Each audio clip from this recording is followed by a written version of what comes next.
To discuss this is GB News presenter and Conservative MP for Somerset East, that's Jacob Rees-Mogg. So, Jacob, great to see you this morning. So, when you were voting in the Brexit referendum 7 years ago, where did you think we'd be 7 years on? Well, the key thing was that we have our own democracy back, and we can now change our government, that when we vote it can change all our laws. We no longer have our laws made for us in secret in Brussels. And this is such a reconfirmation of our belief in democracy and of the authority of the British people over their politicians. That we've got, that's embedded, and then of course politicians can do good things or less good things with the new democratic powers that we've got. I mean, our GB News colleague Nigel Farage has said many times, including on our show, probably on yours as well, that the Conservative government hasn't delivered Brexit properly. It's made a mess of it. It should have done a better job. Obviously, Brexit was delivered by your good friend Boris Johnson. So, who's right, Boris Johnson or Nigel Farage? Well, both of them in a way, that there's always more opportunity. That's what government is about. Indeed, it's true of life generally. But think of some things we've got. People haven't noticed we have saved £191 billion by not being in the EU's COVID recovery scheme, a €2 trillion scheme. Our share would have been £191 billion.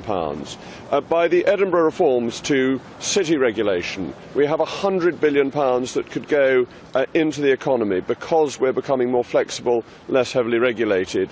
We got the vaccine first. The opposition to Putin and the support for Ukraine would not have happened if the UK had been bound in by sincere cooperation in the European Union. So a lot of positive things have happened, but yes, of course there's more.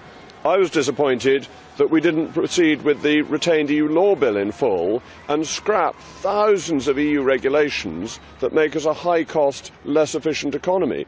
With a cost of living crisis, that type of reform, deregulatory reform, making people take charge of their own lives more easily, allowing them to decide things for themselves, could really help us drive down prices. So yes, that was a missed opportunity.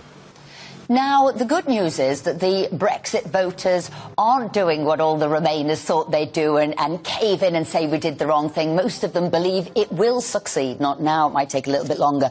But in a poll here, it said they've lost faith in politicians, though. Leave voters who feel that Brexit has gone badly, 88% feel they've lost faith in politicians. This is a damning indictment, though, isn't it, for the people who had faith in the politicians to get Brexit done?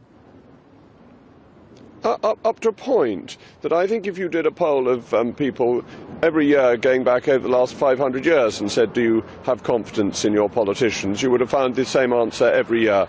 That I think you can find a quotation from Cicero going back even further, saying it's such a pity that they don't have the right statesmen anymore. You certainly find Dr. Johnson in the 18th century saying it. You find Edmund Burke saying it. This is a constant, that politicians are never good enough. What is the definition of a statesman? A politician who's been dead for 20 years. And we look back with rose-tinted spectacles at the statesman, whilst those of us, you and I, are looked upon with disdain whilst we're active in the profession. But are you worried at all, Jacob, about the 16% in this poll who say that they now wish they'd voted Remain? And do you think that, therefore, Brexit is still under threat, or do you think that Brexit is now secure and there's no chance of ever returning to the EU? I think the fascinating thing about the polls is actually the consistency. So a journalist got in touch with me yesterday and said, did you know that 53% of people would like to rejoin the European Union? Well, actually, that's exactly what the polls were saying before the referendum. They got it wrong. And I think the stability of the polls is important. People are where they were in 2016, and those of us who backed Leave are probably more pro-Leave now, by and large, than we were. Do I worry about the threat to Brexit? Yes, but not from an open referendum. I worry about it by stealth, by default, by cozying up to the EU. Things like the Windsor Framework, which was trying to get EU rules into the UK by subterfuge. That's what I'm worried about. That's the bit I don't like. And Keir Starmer is very much on that path.